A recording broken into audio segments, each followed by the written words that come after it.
So hello students, again I welcome you in this session. और आज का जो वीडियो रहेगा ये बेसिकली रहेगा, ये जो अपना जेई एडवांस की जो सीरीज चल रही है उसी को अपन जो है आगे सॉल्व करते हैं। तो ये जो आपका जेई एडवांस का जो पेपर हुआ है इस साल 2020 में, तो वहीं से मैंने डायरेक्टली एक क्वेश्चन उठाया है और काफ़ी अच्छा सवाल है ये। आपके अगर जो बेसिक फंडाज हैं, बेसिक जो कंसेप्ट्स हैं उसको एक तरह से आप रिवाइज कर सकते हैं। और थोड़ा सा इसमें 2 से 3 कॉन्सेप्ट जो है डायरेक्टली यूज हो रहे हैं तो उनको अपन देखेंगे। ठीक है, करंट इलेक्ट्रिसिटी और इलेक्ट्रोमैग्नेटिक इंडक्शंस वहीं से जो है डायरेक्टली जो है ये उठाया गया है। जो आप पढ़ते हैं कि talk on A current carrying loop, basically वहीं से जो है ये उठाया गया है। और छोटा सा जो है एक जो चेंज इन एंगुलर मोमेंटम का कंसेप्ट है वहाँ से जो है इसको देखा गया है। ठीक है, तो उसी को अपन आगे देखते हैं। तो यहाँ पर अगर मैं क्वेश्चन की बात करूँ तो क्वेश्चन को पहले समझते हैं क्या बोल रखा है इसमें। तो ये circular coil of radius R and N turns has negligible resistance. Basically ये इस वाले कॉइल की बात कर रहा है। ठीक है, इस कॉइल की बात कर रहा है ये। एक मेरे पास कॉइल है जिसका रेडियस क्या है, इसका रेडियस आर गिवन है और बोल रहा है कि मान के चल रहा है इसके ऊपर जो है एन टर्न्स हैं। ठीक है, बेसिकली क्या क्या मान के चल रहा है ये कि इसमें जो है एन टर्न्स हैं। ठीक है, as shown in systematic figure, it's 2 ends are connected to 2 wires and is hanging by those wires with its plane being vertical। ठीक है, तो ये जो सर्किट है कैपेसिटर लगा रखा है और इसी से जो है ऐसे करके जो है कनेक्ट कर रखा है इस सर्कुलर वायर को। ठीक है, और बोल रहा है कि इसका जो प्लेन है वो क्या है, वर्टिकल प्लेन में जो है ये हैंग कर रही है। ठीक है, तो wires are connected to a capacitor with charge Q through a switch. Basically क्या है यहाँ पर ये जो चार्ज, ये जो कैपेसिटर है ये यहाँ पर क्या है, चार्ज है। मतलब कहने का मतलब ये है एक प्लेट के ऊपर प्लस चार्ज होगा, दूसरे के ऊपर माइनस चार्ज होगा। तो ये कैपेसिटर ऐसे करके चार्ज कर रखा है। और ये सर्किट अगर अपन ध्यान से देखें तो बेसिकली इसमें हुआ क्या कि इस क्योंकि यहाँ पर चार्ज है तो जैसे ही अपन इस स्विच को जो है कनेक्ट करेंगे ऐसे करके, तो यहाँ से इमीडिएटली क्या होगा, ये चार्ज डिस्चार्ज होगा। क्या होगा, इमीडिएटली ये चार्ज डिस्चार्ज हो जाए। अच्छा, तुमने जो है वहाँ पर अपने जो 12th क्लास की फिजिक्स है वहाँ पर पढ़ते हुए अपन जनरली कि जब भी कोई कैपेसिटर को अगर मैं किसी रेसिस्टेंस के थ्रू इसको कनेक्ट करता हूँ सर्किट में, तो इमीडिएटली जैसे ही मैं इसको कनेक्ट करूँगा तो क्या होगा, जो भी चार्ज है पूरा का पूरा जो है इस कैपेसिटर के थ्रू क्या हो जाएगा, डिस्चार्ज हो जाएगा। ठीक है, तो जनरली होता क्या है कि कैपेसिटर अपन जब किसी रेसिस्टेंस के थ्रू लगाते हैं, चाहे एक रेसिस्टेंस हो, चाहे 2 रेसिस्टेंस हो, या फिर कितने भी रेसिस्टेंस हो, बेसिकली क्या होगा, अगर इस कैपेसिटर के साथ में रेसिस्टेंस लगा दिया जाए तो ये डेफिनेट है कि ये जो है पूरा का पूरा क्या हो जाएगा, डिस्चार्ज हो जाएगा। ठीक है, अब डिस्चार्ज कितनी जल्दी होगा कितना लेट होगा ये डिपेंड करता है कि ये मेरा रेसिस्टेंस है ये कितना बड़ा है या फिर कितना छोटा है। ठीक है, क्योंकि एक चीज़ तुमने पढ़ी होगी कि जो मेरा टाइम कांस्टेंट होता है वो क्या होता है, C × R। ठीक है, फॉर RC सर्किट के लिए। और अगर मेरा LR सर्किट है तो क्या होता है, L/R। तो अगर मैं RC सर्किट के लिए बात करूँ तो टाइम कांस्टेंट होता है मेरा C × R। ठीक है, तो यहाँ पर टाइम कांस्टेंट क्या होता है, टाइम कांस्टेंट होता है कि अगर मेरा सर्किट चार्ज हो रहा है, तो चार्ज को 0 से 63% होने में कितना मेरा टाइम लग रहा है, चार्ज को 0 से 63% होने में मेरा जो है कितना टाइम लग रहा है। तो अगर मेरा टाइम कांस्टेंट बहुत ज़्यादा है, अगर मेरा टाइम कांस्टेंट जो है बहुत लार्ज है, तो उस केस में अपन क्या समझ सकते हैं, उस केस में अपन समझ सकते हैं कि एक्चुअली में मेरा बहुत धीरे धीरे चार्ज हो रहा है। क्या है, बहुत जो मेरी चार्ज की रेट है वो क्या है, बहुत स्लो है, क्योंकि मेरा टाइम कांस्टेंट बहुत ज़्यादा है। इसका मतलब ये है कि बहुत ज़्यादा चार्ज, मतलब चार्ज होने में बहुत ज़्यादा टाइम लग रहा है, उसको बहुत ज़्यादा समय लग रहा है। इसका मतलब ये हुआ कि उसका टाइम कांस्टेंट बहुत ज़्यादा है। ठीक है, ये यहाँ से। अच्छा, ये मैं किस पॉइंट को लेकर बोल रहा था, अच्छा मैं ये टाइम कांस्टेंट की बात कर रहा था कि जब मेरा चार्ज जो है, कि जब मेरा कैपेसिटर है अगर मेरा डिस्चार्ज होता है तो कितनी जल्दी डिस्चार्ज होगा कितनी जल्दी चार्ज होगा, ये डिपेंड करता है उसके टाइम कांस्टेंट पे। सिंपल सी बात ना है, अगर टाइम कांस्टेंट बहुत ज़्यादा है इसका मतलब मेरा बहुत धीरे धीरे चार्ज हो रहा है, मतलब मेरा जो टाइम है T बहुत ज़्यादा लग रहा है। क्या बोलेंगे इसको, टाइम जो है मेरा बहुत ज़्यादा लग रहा है। ठीक है, इसमें लेकिन अपना जो क्वेश्चन है अपन उसी की तरफ आते हैं। जो अपना मेन सवाल है वो क्या पूछना जा रहा है इसमें ध्यान से देखते हैं। तो जो अपना मेन सवाल है वो क्या पूछना जा रहा है, ये मेन सवाल पूछना जा रहा है कि the coil is in a horizontal uniform magnetic field B not parallel to the plane of field. अच्छा, यहाँ पर जो है ये क्या कर रखा है इसने, सिस्टम जो है इस तरह से बना रखा है कि जैसे ही यहाँ से करंट होगा, करंट फ्लो होगा, तो बेसिकली अपना जो क्वेश्चन है वो इस तरह से बन गया।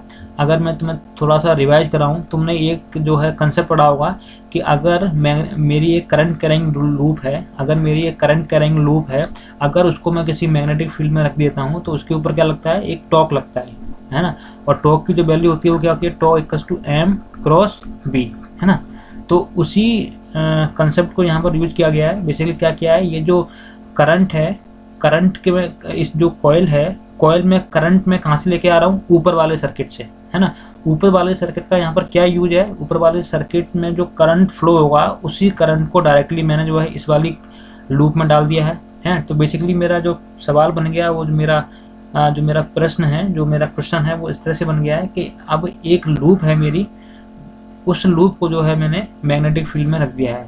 तो क्या होगा, जब एक करंट कैरिंग लूप एक मैग्नेटिक फील्ड में रखी होती है तो उसके ऊपर क्या लगता है, टॉर्क लगता है। टॉर्क क्या होता है, एम क्रॉस बी। एम क्या होता है यहाँ पर, एन आई ए क्रॉस बी, है ना।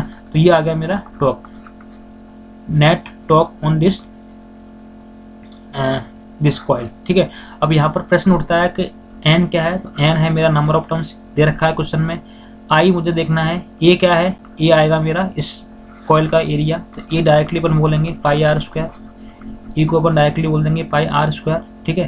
तो ए बी हो गया और बी गिवन है बी नॉट, ठीक है। बेसिकली मुझे देखना है आई। तो आई क्या होता है बच्चे, आई जो है अपन जब करंट इलेक्ट्रिसिटी स्टार्ट करते हैं तो वहाँ पर आता है I equals to D Q by D T, या फिर इसको जो अपन इसका फिजिकल सेंस क्या है, फिजिकल सेंस है rate of change, rate of flow of charge. क्या होता है, rate of flow of charge, या फिर एक सेकंड में जो है इस कॉइल से कितना जो है करंट फ्लो कर रहा है, ठीक है।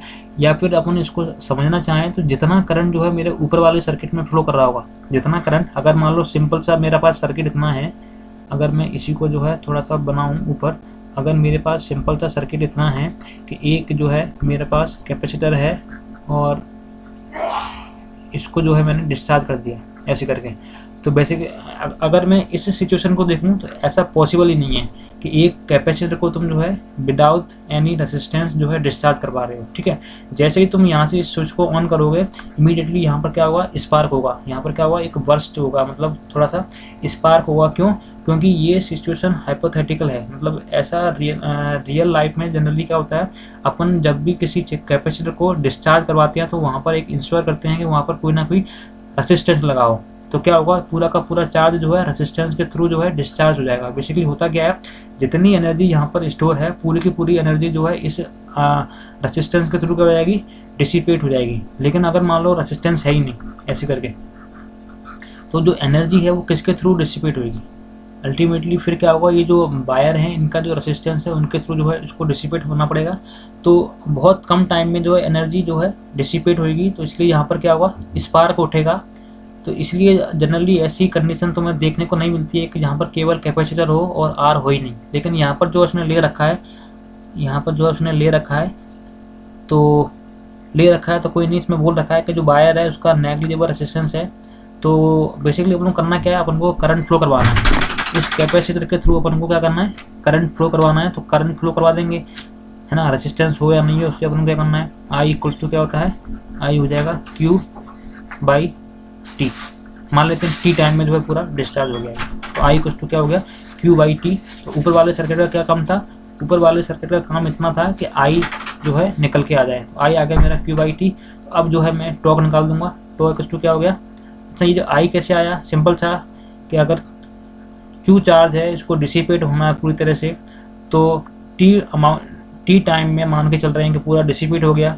तो इसका मतलब ये हुआ कि टी टाइम में जो है टी टाइम में जो है क्यू चार्ज पूरा का पूरा फ्लो कर गया इस सर्किट से टी टाइम में जो है पूरा का पूरा चार्ज फ्लो कर गया, मतलब चार्ज क्यू से जो है जीरो हो गया, चार्ज क्यू से जो है जीरो हो गया कैपेसिटर के ऊपर, मतलब टी टाइम में चार्ज क्यू फ्लो किया हुआ इस सर्किट से, है ना।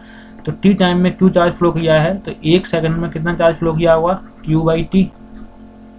तो एक सेकंड में जो चार्ज फ्लो करता है उसको अपन बोलते हैं आई, इसका मतलब I equals to Q by T आ गया मेरा, ठीक है।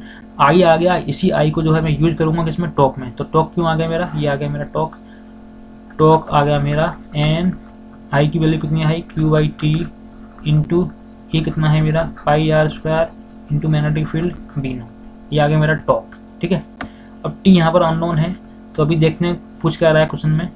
क्वेश्चन में टॉक क्या पूछ रहा है ये, when the switch is close the capacitor gets discharge through coil in a very short time. ठीक है, शॉर्ट टाइम बोल रहा है, लेकिन टाइम की वैल्यू क्या है वो अपन मान के चल रहे हैं टी।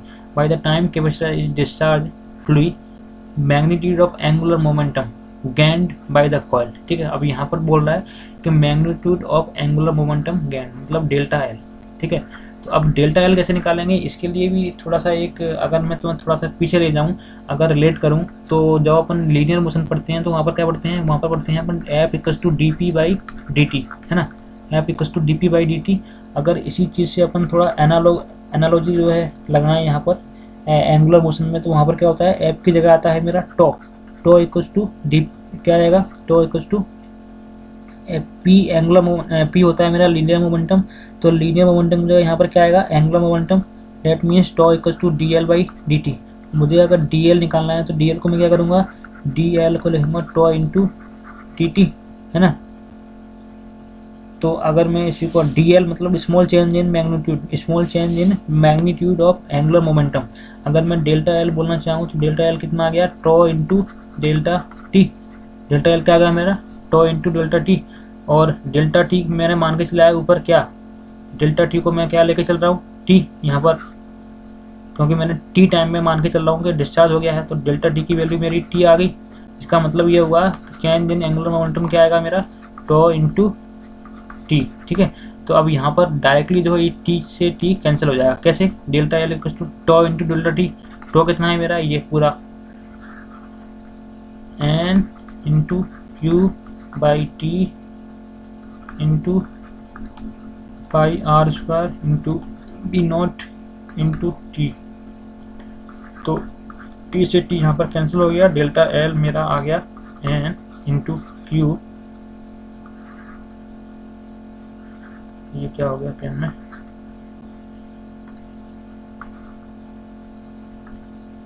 है ना, तो N into Q into pi R square into T naught, ये आ गया मेरा डेल्टा एल। ठीक है, तो शायद यही पूछा गया था डेल्टा एल की value, then find the change in angular momentum. तो आई होप इसका आंसर जो है चेक कर सकते हैं अपन, तो क्या आ रहा है, ये N Q pi R square, ये ऑप्शन जो है करेक्ट हो जाएगा। आई होप जो है ये क्वेश्चन जो है तुमसे क्लियर हो गया होगा। तो यहाँ पर जो है इस क्वेश्चन को अपन, काफ़ी ठीक क्वेश्चन था, अच्छा क्वेश्चन था ये, इसमें डायरेक्टली जो है एक से दो कंसेप्ट यूज हो रहे थे, तो ऐसे हो गया, अपन ने कर लिया है क्वेश्चन। अभी देखते हैं अपन एक क्वेश्चन और करते हैं इसमें,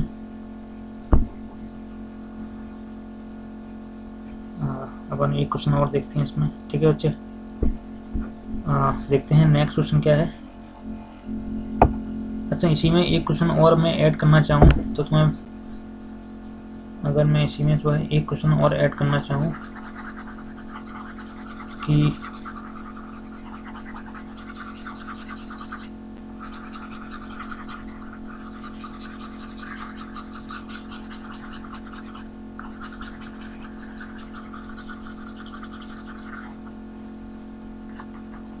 अगर इसमें फॉर एग्जांपल यहाँ पर अगर मैं, है ना, एक नया क्वेश्चन मैं इसमें थोड़ा सा ऐड कर रहा हूँ कि अगर इसमें थोड़ा सा if small R capital R, मतलब कैपिटल आर एक रेजिस्टेंस है, is added to the upper circuit. अगर यहाँ पर जो है मैं इस सर्किट में ऐसे यहाँ पर एक कैपिटल आर ऐड कर देता हूँ, तो मुझे बताना है कि जो करंट की वैल्यू है, current in the circuit, actually यहाँ पर ये एवरेज करंट होगा, क्या होगा, एवरेज करंट लेना है। If capital R is added to the upper circuit, then average current in the circuit will, ठीक है, इसके 4 ऑप्शन है, विल इंक्रीज,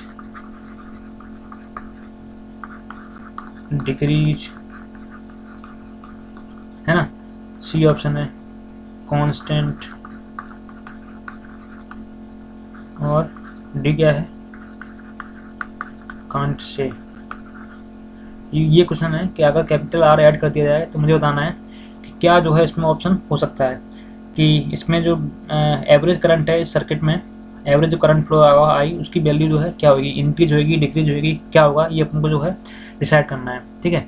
तो आई होप जो है तुम जो है इस क्वेश्चन को ज़रूर सॉल्व करोगे। तो वीडियो को पॉज करो और इसको जो है अपनी तरफ से सॉल्व करने का प्रयास करो। अगर नहीं होता है तो जैसा कि मैं अभी इसको सॉल्व करूँगा उसको देखना है, और जो है जो भी कंसेप्ट लग रहा है उसको जो है अपने कॉपी में जो है अच्छे से इसको लिखना है, जिससे कि फ्यूचर में तुम्हें कोई अगर कोई ऐसा क्वेश्चन आता है तो उसको कर सकूँ, ठीक है बच्चे।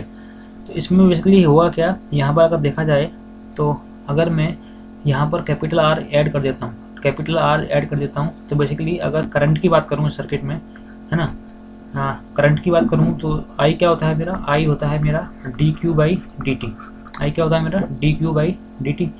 तो अगर यहाँ पर अगर मैंने इसको जो है कैपेसिटर के साथ में आर इंक्रीज कर दिया तो बेसिकली हो तो सिंपल सर्किट मेरा कैसे बन जाएगा, सिंपल सर्किट जो है मेरा ऐसे बन जाएगा कि एक कैपेसिटर है जिसको मैंने कैपेसिटर के ऐसे रेसिस्टेंस के साथ में ऐड कर दिया है ना। बाकी नीचे वाली कॉइल है उससे कोई फर्क नहीं पड़ेगा, यहाँ पर मान के चल रहे हैं इसका जो नीचे वाली कॉइल है उसका रेसिस्टेंस अभी नेग्लिजिबल है, बाकी है तो कॉइल ही वो, मतलब एक तरह से बाहर ही है ना। तो अगर मैं करंट की बात करूँ तो करंट में नीचे वाले से कोई फर्क नहीं पड़ेगा। करंट बेसिकली होता क्या है, D Q by D T, ultimately इस पे जो चार्ज है उसी को जो है डिसिपेट होना है इस रेसिस्टेंस के थ्रू। आई क्या होगा मेरा D Q by D T. तो यहाँ पर क्या होगा, अगर मैंने रेसिस्टेंस लगा दिया तो जो चार्ज है इसके थ्रू जो है डिसिपेट होगा। अब क्या होगा, ये डिपेंड करता है इस रेसिस्टेंस के ऊपर कि ये जो मेरा चार्ज है कितने टाइम में जो है डिसिपेट हो पाता है, ठीक है। अगर फॉर एग्जांपल मुझे टाइम बहुत ज़्यादा लग रहा है, फॉर एग्जांपल टाइम लगा मुझे 100 सेकंड, तो इसका मतलब क्या हुआ कि क्यू चार्ज को जो है 100 सेकंड जो है लग रहा है टाइम डिस्चार्ज होने में, ठीक है। एक तो मेरा ये वाला केस हुआ फर्स्ट केस। सेकंड केस में ले रहा हूँ कि इसी चार्ज को t इक्वल टू 1 सेकंड लगा मुझे डिस्चार्ज होने में, ठीक है। तो अगर मैं फर्स्ट और सेकंड केस को कंपेयर करूँ तो यहाँ पर जो मेरा इस वाले केस में जो मेरा आई आएगा वो कितना आएगा, I equal to Q by T 1, ठीक है। मतलब I equal to Q by T, T कितना है 1 सेकंड में पूरा का पूरा चार्ज जो है मेरा डिस्चार्ज हो गया। और इस वाले केस में क्या होगा, इस वाले केस में अगर मैं ध्यान से देखूं कि टोटल 100 सेकंड में जो है मेरा क्यू चार्ज डिस्चार्ज हुआ है, तो 1 सेकंड में मेरा कितना चार्ज डिस्चार्ज हुआ होगा, क्यू बाई 100। तो 1 सेकंड में मेरा क्यू बाई 100 जो है मेरा चार्ज डिस्चार्ज हुआ है, तो करंट की वैल्यू क्या हो जाएगी, करंट की वैल्यू हो जाएगी क्यू बाई 100, ठीक है। तो यहाँ पर देखो, यहाँ पर फर्स्ट वाले केस में करंट मेरा क्यू बाई 100 आ रहा है, सेकंड वाले केस में मेरा क्यू बाई 100 आ रहा है। तो बेसिकली क्या है कि अगर मेरा टाइम जो है डिस्चार्जिंग का वो थोड़ा अफेक्ट होता है, इंक्रीज या डिक्रीज होता है, तो उस केस में क्या होगा, मेरा करंट की वैल्यू जो है इंक्रीज या डिक्रीज हो जाएगी, है ना। अब मैंने बोला अगर टाइम जो है इंक्रीज या डिक्रीज होता है, अब टाइम इंक्रीज या डिक्रीज करने के लिए बेसिकली ये डिपेंड करता है अपन ने सर्किट में आर लगाया है या नहीं लगाया है। अगर आर लगाया है तो ये डेफिनेट है कि जो टाइम लग रहा होगा इस कैपेसिटर को डिस्चार्ज होने में, जो टाइम होगा वो इंक्रीज कर जाएगा। और अगर मेरा रेसिस्टेंस है ही नहीं तो जो है टाइम इमीडिएटली, मतलब अप्रोक्सीमेटली 0 सेकंड में जो है, मतलब इमीडिएटली जो है मेरा जो कैपेसिटर है वो डिस्चार्ज कर जाएगा। मतलब यहाँ पर t अप्रोक्सीमेटली 0 में जो है पूरा का पूरा कैपेसिटर मेरा डिस्चार्ज कर जाएगा। मतलब इस केस में जो मेरा करंट आई होगा वो इन्फिनिटली फ्लो कर जाएगा। करंट जो है मेरा इन्फिनिटली क्या हो जाएगा, इनफाइनाइट करंट जो है फ्लो कर जाएगा, ठीक है। तो अगर मैं आइडियली इस वाले में ओरिजिनल क्वेश्चन में की बात करूँ जहाँ पर मेरा आर था ही नहीं, उस केस में जो है बहुत छोटे से टाइम में जो है मेरा कितना करंट फ्लो करेगा, इन्फिनिटी। अब जैसे मैंने यहाँ पर इस क्वेश्चन की बात करूँ, यहाँ पर मैंने आर ऐड कर दिया, मतलब मैंने बेसिकली कैपेसिटर के डिस्चार्ज होने का टाइम जो है वो मैंने बढ़ा दिया। कैपेसिटर के डिस्चार्ज होने का मैंने टाइम बढ़ा दिया। इनडायरेक्टली इसको अपन कह सकते हैं कि जो आई है, आई क्या होता है मेरा क्यू बाई टी, क्यू तो सेम ही है, मैंने बस डिस्चार्ज का टाइम बढ़ा दिया है टी, टाइम बढ़ गया that means I will decrease, इसका मतलब एवरेज करंट जो है क्या हो जाएगा, डिक्रीज हो जाएगा। एवरेज करंट जो है मेरा क्या हो जाएगा, डिक्रीज हो जाएगा। तो आई होप जो है ये क्वेश्चन जो है ठीक ठाक क्वेश्चन था, इसको जो है तुम्हें समझ में आया होगा।